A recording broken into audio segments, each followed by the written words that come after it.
দুনিয়ার জীবন তো কোনো জীবনই না। আল্লাহ বলেন ওমাল হায়াতুদ দুনিয়া ইল্লা মাতাউল গুরুর, দুনিয়ার জীবন ধোঁকার আসবাব ছাড়া কিছু না।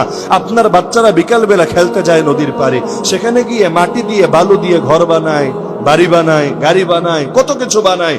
খেলাধুলা শেষ, যখন সন্ধ্যা হয় অবস্থা, মা ডাক দেয় পোলাপান কই তাড়াতাড়ি আয়, তখন লাথি মেরে সবকিছু ভেঙে গুড়িয়ে দিয়ে চলে আসে। ওর দিলটাও কাঁপে না, বাড়ি ভেঙে দিলাম, গাড়ি ভেঙে দিলাম, কারণ জানে এই বাড়ি আসল বাড়ি না, এই গাড়ি আসল গাড়ি না, এগুলো খেলনা, এগুলো ধোঁকা।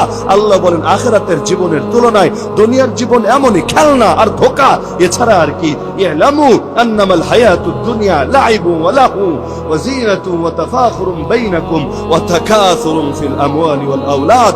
আল্লাহ বলেন জেনে রাখো দুনিয়ার জীবন তো খেলাধুলার সামগ্রী, দুনিয়ার জীবন খালি পারস্পরিক গর্ব, দুনিয়ার জীবন খালি সম্পদের আধিক্য নিয়ে প্রতিযোগিতা, এগুলোই তো হয় দুনিয়ায়। অন্যথায় বাস্তবতা এটা, আখিরাতের তুলনায় গোটা দুনিয়ার জীবন ইল্লা কালিল, একেবারেই সামান্য, যেটা গণনার মধ্যেই আসে না।